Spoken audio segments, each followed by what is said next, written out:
اور راجہ صاحب بتائیے گا گزشتہ 2 ہفتوں سے جو چیف جسٹس کی مدت ملازمت 3 سال کرنے یا پھر سپریم کورٹ کے ججوں کی ریٹائرمنٹ کی عمر 65 سے تبدیل کر کے 68 سال کرنے کی تجویز سامنے آ رہی ہے۔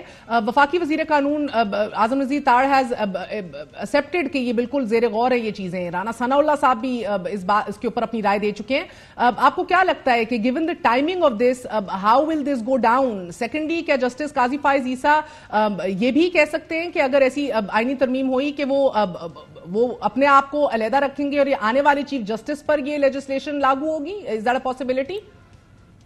یہ تو مفروضہ ہے نا کہ وہ ترمیم کر سکیں گے، ان کو اتنے نمبر مل جائیں گے۔ اگر تو یہ مخصوص نشستیں نہیں ملتی حکومت کو یا حکومتی اتحاد کو تو پھر تو یہ تمام معاملہ ختم ہو جائے گا، آئینی ترمیم نہیں ہو سکے گی۔ لیکن اگر یہ نمبر مل جاتے ہیں کسی وجہ سے، پشاور ہائی کورٹ کا فیصلہ برقرار رہتا ہے، تو اس صورت میں بھی جو موجودہ چیف جسٹس صاحب ہیں وہ یہ تو کہہ سکتے ہیں کہ فلاں تاریخ کو اگرچہ میرے عہدے کی میعاد میں توسیع کر دی گئی ہے لیکن میں فلاں تاریخ کو استعفیٰ دے کے گھر چلا جاؤں گا، جو میری اصل مدت تھی، ٹینیور تھا اس عہدے کے حوالے سے، اس ٹینیور کے اختتام پہ میں چلا جاؤں گا۔ یہ کہنا تو ان کی ثوابدید میں شامل ہے۔ ایسا وہ کہتے ہیں یا نہیں کہتے یہ ایک اور بات ہے، لیکن ثوابدیدی طور پہ تو یہ کہہ سکتے ہیں۔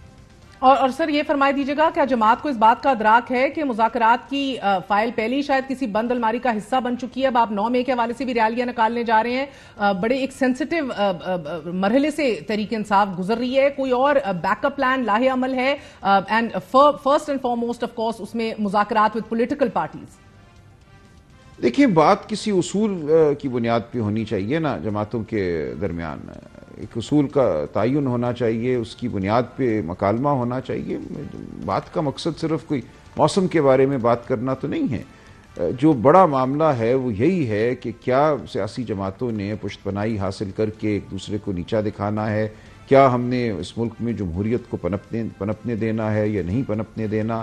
کیا ہم نے شفاف الیکشن ہونے دینے ہیں آئندہ بھی، یا ہم نے 8 فروری کی طرح اور 9 فروری کی طرح جو ہوا اسی کی بنیاد پہ حکومت سازی کرنی ہے؟ یہ ہیں معاملات، ان پہ اگر کوئی گفتگو کرنا چاہتا ہے تو ضرور گفتگو ہو سکتی ہے۔ جہاں تک اسٹیبلشمنٹ یا مقتدرہ کا تعلق ہے، اگر وہ کوئی وقت آئے گا، دیکھیں ان سے گفتگو تو بالکل ضروری ہے، کیونکہ پاکستان میں تمام راستے جو ہیں وہ انہی کے ذریعے جاتے ہیں، کیونکہ انہوں نے اپنے آپ کو وہاں ایک طرح سے متعین کیا ہوا ہے۔ تو اگر گفتگو کی ضرورت پیش آئے گی اور موقع ہوگا، محل ہوگا، تو وہ گفتگو ہو جائے گی، لیکن وہ کوئی ضروری نہیں ہے کہ آج ہو یا کل ہو، وہ اپنے وقت سے ہو جائے گی۔